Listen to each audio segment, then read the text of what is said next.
নাহমাদুহু ওয়া নুসাল্লি আলা রাসূলিহিল কারীম আম্মা বাদ। আসসালামু আলাইকুম ওয়া রাহমাতুল্লাহি ওয়া বারাকাতুহু। সুপ্রিয় দর্শক শ্রোতা, কোরআন ও বিজ্ঞান গবেষণা কেন্দ্র থেকে সকলকে শুভেচ্ছা জানাচ্ছি। কোরআনের আলোকে একটি সুন্দর সমাজ বিনির্মাণ, সে সাথে বিজ্ঞানের উৎকর্ষ সাধনে আমাদের খুদে বিজ্ঞানী তৈরি করার এটার প্রধান লক্ষ্য।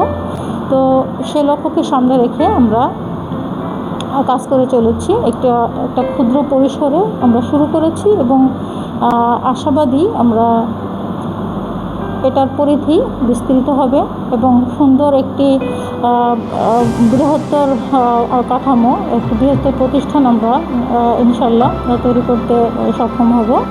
সকলের সহযোগিতা কামনা করছি। কোরআন ও বিজ্ঞান গবেষণা কেন্দ্রের কোরআন ও বিজ্ঞান বিষয়ক গবেষণাধর্মী কার্যক্রম চলমান এবং কোরআনের শিক্ষার্থীদেরকে নিয়ে আমরা খুবই স্বাভাবিক পরিবেশে স্বাভাবিকভাবে কোরআন নিয়ে বিভিন্ন সূরা নিয়ে চিন্তা করা, আলোচনা করা, আমরা আমাদের আলোচনা সভাগুলো করা হচ্ছে যেন আমাদের শিক্ষার্থীরা বাস্তব জীবনে কোরআনকে কাজে লাগাতে পারে, বাস্তব জীবনে প্রয়োগ করতে পারে। রব্বুল আলামিনের পক্ষ থেকে আল কোরআন নাযিল হয়েছে আমাদের দিক নির্দেশনা হিসেবে। অবশ্যই এই কোরআনকে আমাদের বুঝতে হবে, আমাদের জীবনে বাস্তব প্রয়োগ ঘটাতে হবে ইনশাল্লাহ। বিভাগ থেকে যাচ্ছে তা আমরা আমাদের শিক্ষার্থীদের পাশে থেকে তাদের জীবনমান উন্নয়নে, তাদের শিক্ষার গুণগত মান উন্নয়নে আমরা চেষ্টা করে যাচ্ছি। বিশেষ করে এই প্রতিষ্ঠানের শিক্ষার্থী বা স্টেক হোল্ডার যারা এখানে লার্নার, তাদের কাছ থেকে কোনো প্রকার ফি বা কোনো প্রকার খরচ নেওয়া হয় না, বরং আমরা চেষ্টা করছি যে কীভাবে আমরা শিক্ষার্থীদেরকে তাদেরকে বিশেষ কী সুবিধা আমরা দিতে পারি। যেমন হতদরিদ্র অনেক মেধাবী শিক্ষার্থী আছে যে তারা পড়াশোনার তারা খরচ চালাতে পারছে না। অনেক মেধাবী শিক্ষার্থী আছে যে বছরে ফর্ম ফিল আপটা পর্যন্ত না করার ভয় তারা ঝরে যাচ্ছে, তারা পড়ালেখা ছেড়ে কর্মজীবনে প্রবেশ করছে। সেই সকল শিক্ষার্থীদের জন্য আমরা হৃদয় থেকে একটা সাপোর্ট দেওয়ার চিন্তা করছি যে আমরা কীভাবে তাদেরকে সহযোগিতা করতে পারি। এই দায়িত্ব শুধু আমার একার নয়। আমি মনে করি যে এই সমাজের প্রত্যেক স্বাবলম্বী ইমানদার মুসলিম এবং স্বাবলম্বী শুভাকাঙ্ক্ষী সকলের এগিয়ে আসা উচিত।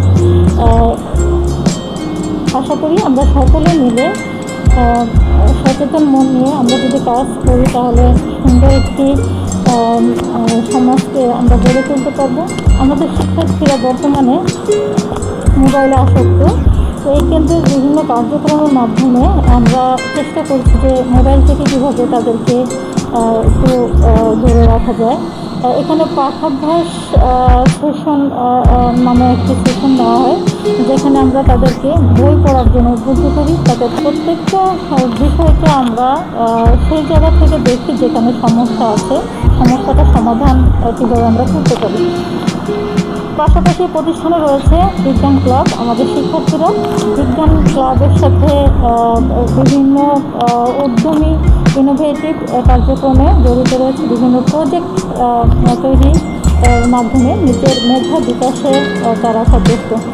তো সবাইকে ধন্যবাদ। আমরা আশা করি এখন থেকে নিয়মিত আমরা আমাদের অ্যাক্টিভিটিসগুলো আমরা আপনাদের সামনে উপস্থাপন করব।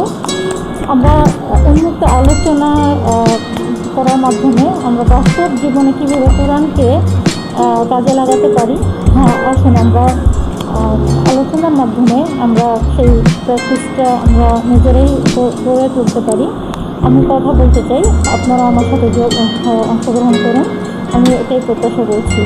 আমরা যে কোনো বাস্তবমুখী সমস্যাগুলো নিয়ে আমরা আলোচনা করতে পারি এবং কীভাবে সমস্যার সমাধান হবে সেটার জন্য আমরা গঠনমূলক পরামর্শ প্রদানের মাধ্যমে আমরা সেই সমস্যা থেকে উত্তরণ ঘটাতে পারি। আমাদের চারপাশে বিভিন্ন সমস্যায় এই সমাজটা জর্জরিত, আর দর্শক হয়ে আমরা তাকিয়ে দেখি এবং সেই সমস্যাগুলোকে আমরা ভোগ করে চলেছি।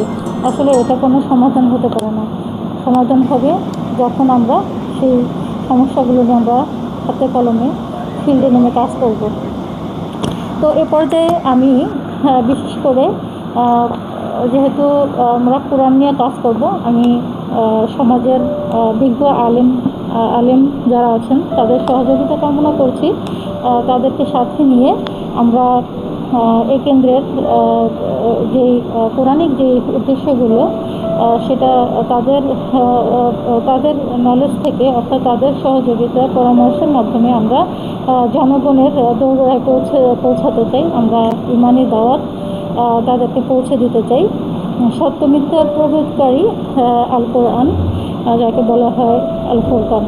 তো একজন মানুষ যখন কোরআনের জ্ঞান অর্জন করতে পারে, অবশ্যই সে সত্য মিথ্যা এবং ভালো মন্দের পার্থক্য সে করতে পারবে।